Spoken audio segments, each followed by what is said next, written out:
They'll all come to a place and they'll say, well, are you going to do a reading? And I can never really get behind that. I like to think that most of my fans can read. And perhaps not me needing to do it for them. But what I'd really rather do is we can just do question and answer if that's okay with you guys. Is that cool? Okay. But for it to work, someone has to ask a question. Okay.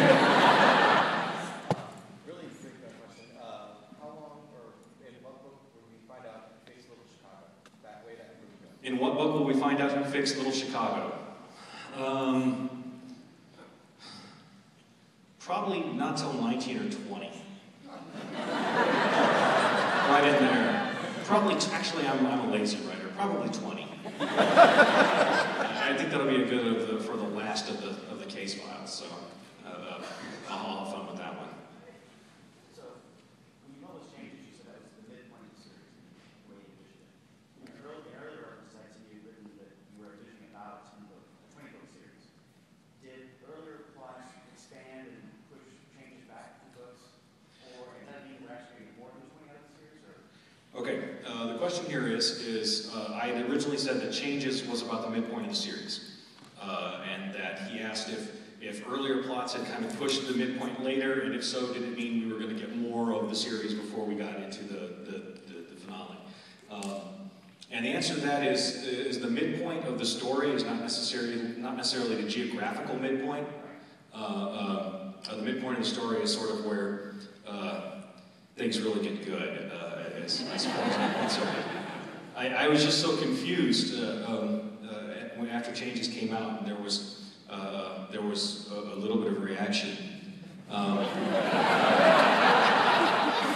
And not all, I couldn't understand it because not all of it was happy, and I was like, but come on, man, he's dead. Now we get to do the good stuff. And I guess we'll see how that works out. I occasionally forget that not everybody knows the whole story.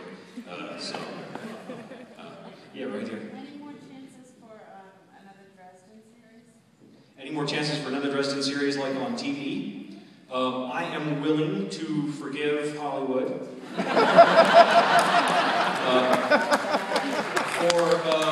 for killing the show when it did, yes. And for The Sorcerer's Apprentice. I'm just saying, if you've ever held up the posters, and I'm just saying, if it had been anyone but Nick Cage, I might not have thought twice about it. But I mean, come on. The one person in Hollywood that the one actor in Hollywood that I actually know has read for the series, except for Valerie on the TV show, the woman who played Murphy. She was the only one in the cast who actually read the books. And like came up and started geeking me about them, when I got to go visit the set. So it's like she was cool after that. It's like some people complain because she wasn't blonde. It's like, nah, she's cool. She read the books. Right here. This may be a silly question, but I'm wondering if you're familiar with website TV Tropes, and if you were, if Bob turning orange and blue is a reference to one of them. Am I familiar with TV tropes, and is Bob turning orange and blue a reference to one of them? The answer to that is yes, I'm familiar with TV tropes, but only because somebody said that you got put on there as one of the guys who is in the definition of doing crowning moments of awesome. And I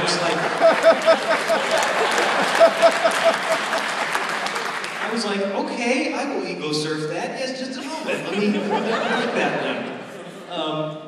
But as far as the orange and blue thing, there's no specific reference that I know of. Blue and orange morality? Okay, now I have to go look.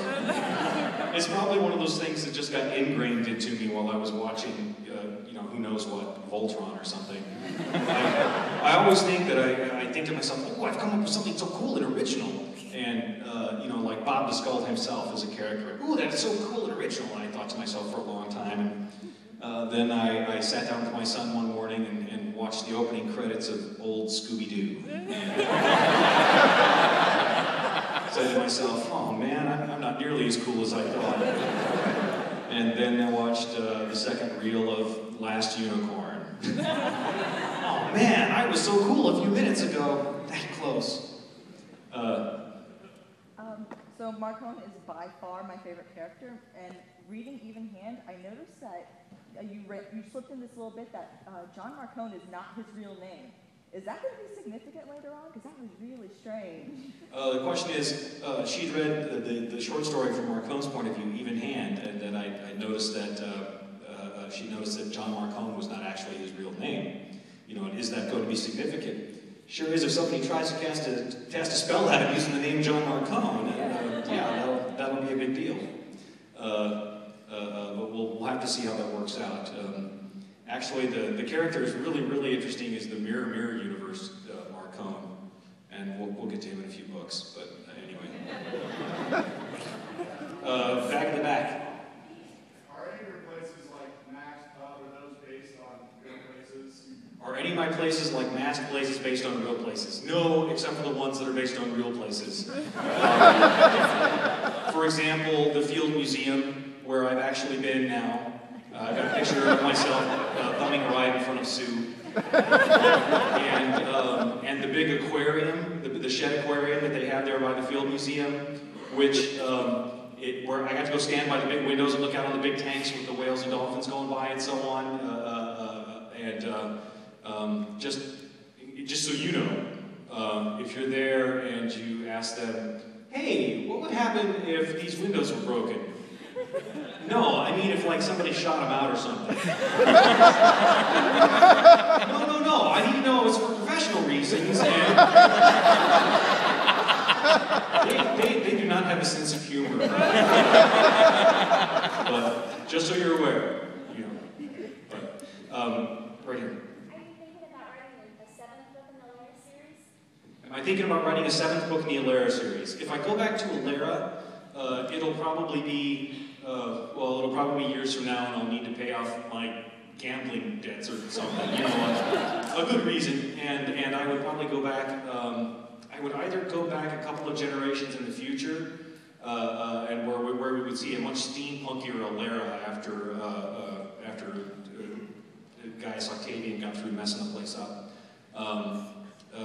Either that, or I've also given consideration to kind of writing the incredible troublemaking A-team of cursors